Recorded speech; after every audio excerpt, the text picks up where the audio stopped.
छत्रपती शिवाजी महाराज, छत्रपती शाहू महाराज ज्या भूमीवर आज मी इथं आलोय प्रचारासाठी, ते माऊली महाराज, संत तुकोबाराया, सर्व संत महापुरुषांना विनम्र अभिवादन करतो।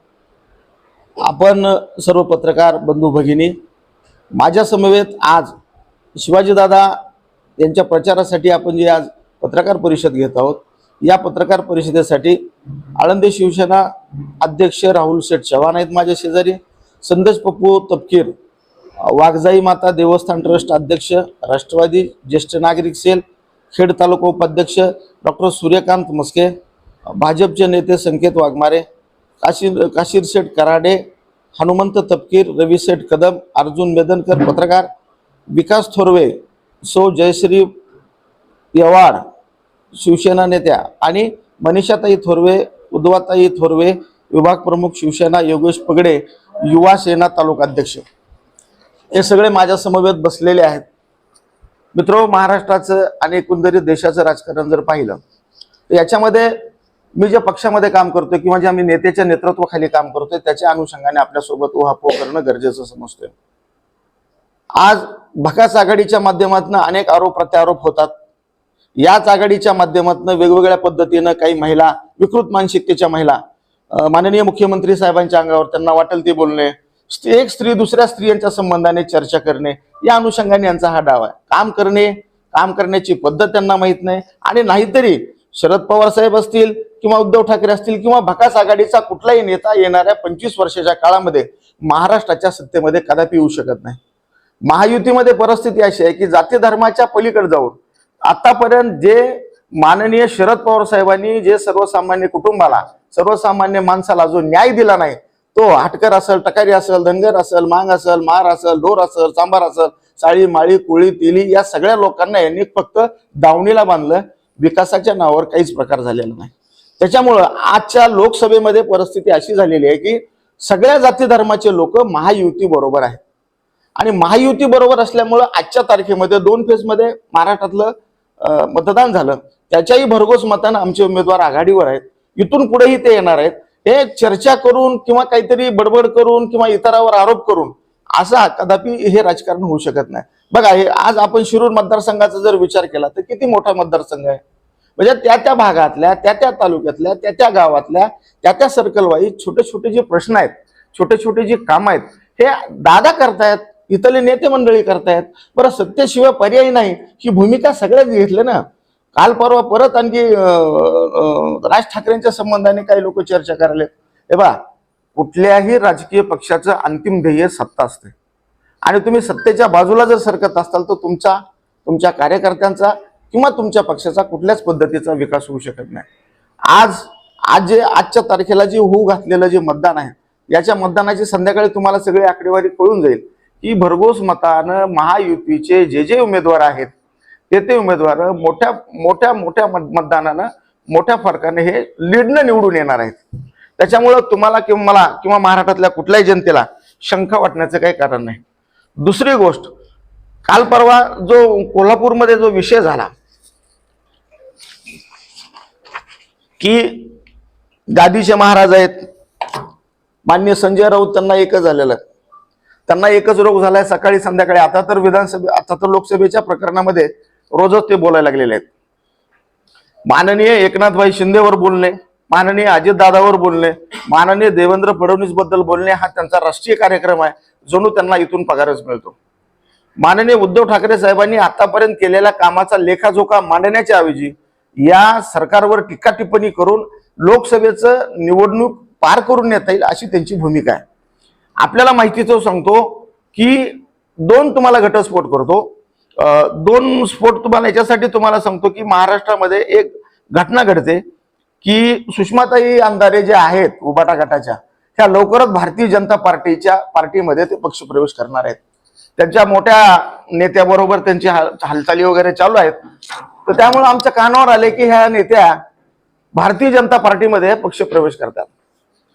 दुसरी गोष्ट अशी आहे की आजपर्यंत पवार साहेबांनी पक्षप्रमुख म्हणून जरी भूमिका घेतली असेल तर या सगळ्या राष्ट्रवादीचं काम अजितदादांनीच केलेलं आहे।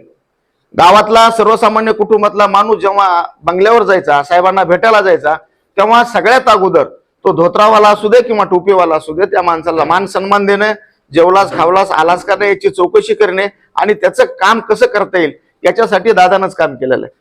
आपण महाराष्ट्रातल्या जनतेनं किंवा बारामती असेल किंवा इथला शिरूर असेल किंवा धाराशिव असेल, अशा कुठल्याही माणसानं समजायची गरज नाही की अजितदादा हे कोंडीमध्ये पकडले तर त्याच्यामुळे त्यांचे उमेदवार निवडून येणार नाही. भारतीय जनता पार्टी, शिवसेना, मनसे, आरपीआय, रासप, शिंदेगट, शिवसेना सगळी माणसं एकमेकाच्या हातात हात देऊन, एकमेकाच्या खांद्याला खांदा देऊन ही सगळी महायुतीची जनता काम करत आहे. त्यामुळे आम्हाला खात्री आहे की महाराष्ट्रामध्ये महायुतीच्या किमान 45च्या पुढे जागा आमच्या येतात. या लोकांचं बोलबच्चन करून एकही जागा निवडून येऊ शकणार नाही. काही प्रश्न असतील तर विचार.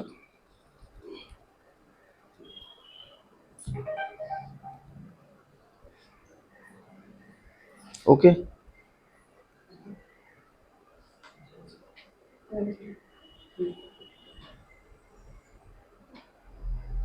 महत्वाचा प्रश्न असा विचारतो तुम्हाला की सध्याचं जे राजकारण चालू आहे की आरोप आणि प्रत्यारोप होतोय, विकासाचा मुद्दा बाजूला राहतोय, कुठेतरी जनता ही भरकट जाते. तुमच्या मते काय?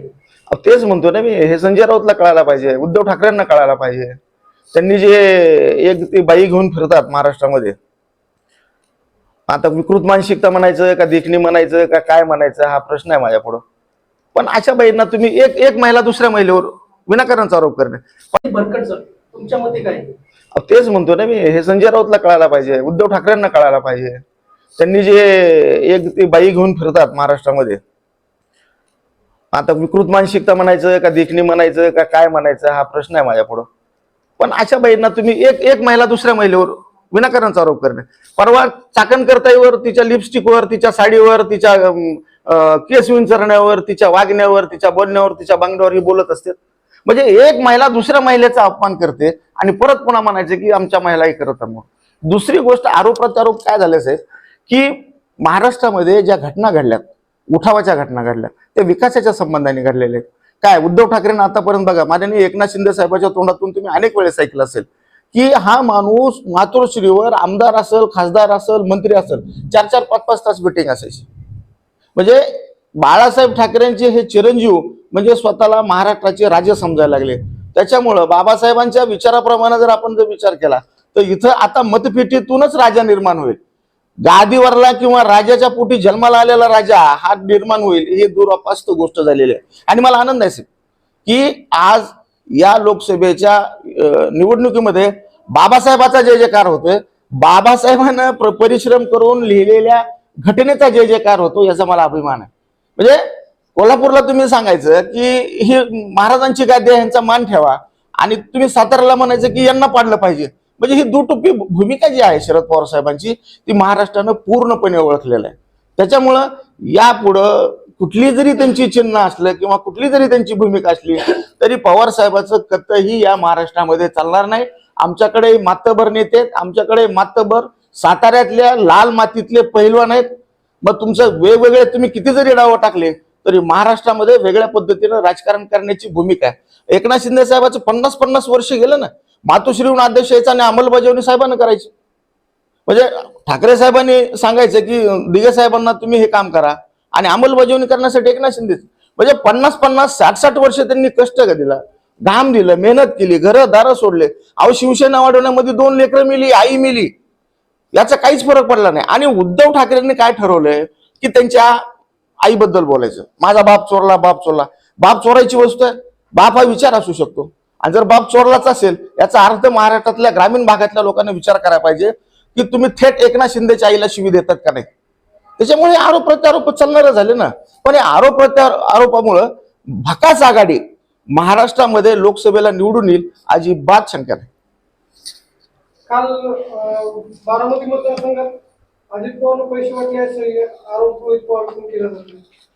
हे सगळ्या गोष्टी खोट्या आहेत. रोहित पवारच मुळात ढोंगी माणूस आहे, पैसे वगैरे काहीच नाही. दादाच्या मान सन्मानासाठी दादाने केलेली कामं त्याची उतराई व्हावी म्हणून बारामतीकर असतील किंवा बारामती मतदारसंघातल्या सगळ्या लोकांना प्रेमानं मतदान केलंय, मतदान करतायत. त्याच्यामुळे चुकीचे असे काहीतरी आरोप करून वेगळ्या दिशेनं मत पांगवणे हे चुकीची गोष्ट आहे. काय सांगाल की आज परिस्थिती अशी आहे की नेते मंडळी पक्ष बदलतात, आज या पक्षातनं तर उद्या त्या पक्षामध्ये, जनता साथ देईल का? कसं आहे साहेब, शेवटी जनतेचा विकास करणं हा नेत्याचं काम असतं.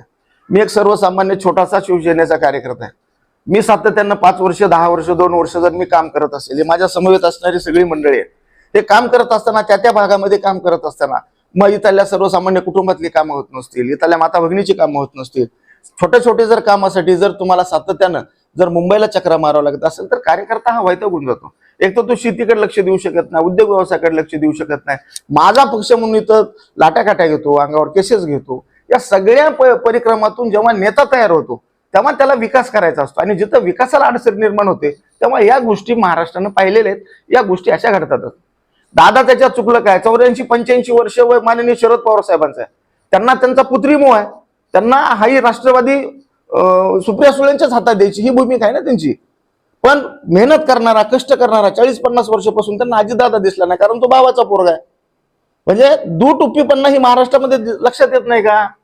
एकनाथ शिंदे साहेबाला तुम्ही जीवे मारण्याचा प्रयत्न केला गुजरात बॉर्डरला.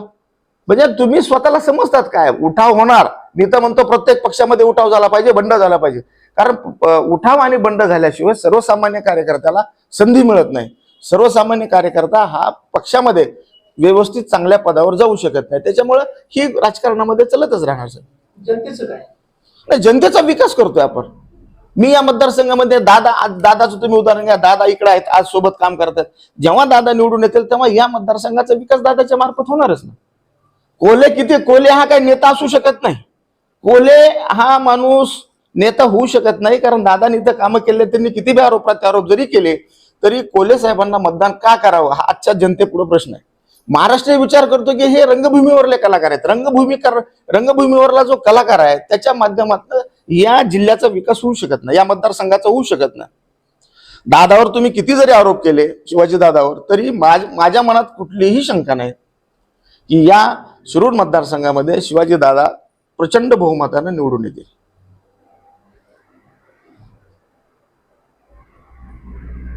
ओके.